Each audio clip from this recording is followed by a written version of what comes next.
Hi everyone, I'm Chris. And I'm also Chris. And we're from First Baptist Church Windermere, and today we're going to show you how to stream on a shoestring budget. It doesn't take a lot, it doesn't cost a lot of money, and it is the simplest, easiest, and portable workflow that we've been able to come up with. So we're going to show you how to put it all together right now. This all starts with the camera. And the camera is our source. This camera is about $500. It came from a big box retailer. You can get more expensive ones, you can get cheaper ones. But the reason this one works for us is because it has an SD out.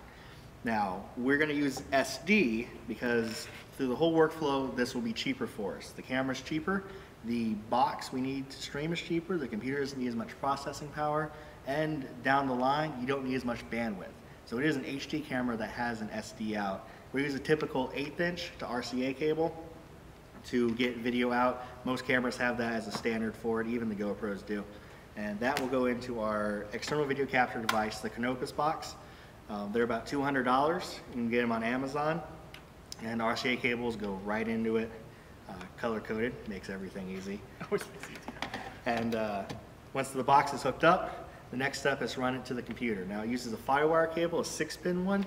And depending on your laptop or your type of computer, you might need adapter to go to FireWire 800, to go to Lightning or Thunderbolt or whatever weird cable combination you have, but all those adapters will work. The box is great in that it doesn't need external power itself. It actually pulls power from the FireWire, excuse me, and the FireWire has enough throughput to handle all the video. You just need to make sure that you put it on analog, that's all.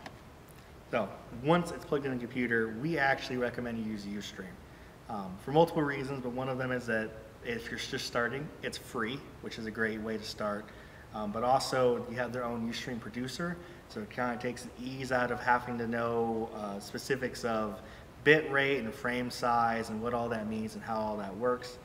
It also allows you a few more advanced features in the free version, and as you get going more, you can upgrade both on the service side and on the Ustream producer side.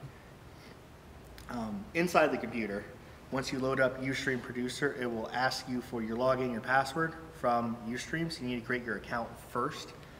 You can find Ustream Producer just by Googling Ustream Producer, and it'll be one of the first pages that pops up for you. Once you're inside, you can set up the specific bandwidth you want to stream from. Now, the formula typically is that you half what your upload speed is, and that's the max you want to set for your throughput for your bit rate. So if you speed test your upload speed and you're getting give or take 1 megabit per second up, then you want to max out at about 512 kilobits per second so that you stay within your bandwidth, and as things throttle, as your internet speed throttles, everything stays working very well.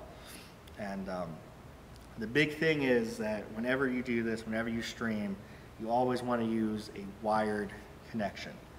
The Wi-Fi just isn't stable enough, it isn't fast enough, and there'll be too many times that while using Wi-Fi you can drop out, you can lose signal. There's too many issues that you could have during that process. So simple workflow, camera to converter box into the computer. Yep, I'll turn on the camera right now, and so you guys can see a quick little preview on the screen. Once you're actually ready to stream, you just hit the stream button. It goes out, Ustream does all the work. It actually converts online so that mobile devices don't need a separate encoder or separate version.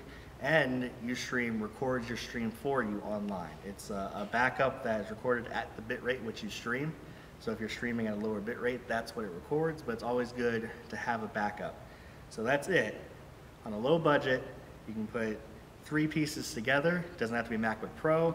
This box is amazing and it's super cheap. We've used it all over the place. We've streamed using this particular setup in hotel conference rooms, outside, in pretty remote areas that all you need is a wired connection, power, and you got this going. If you have any questions, please feel free to PM either of us on Facebook, and we'd be happy to answer them for you.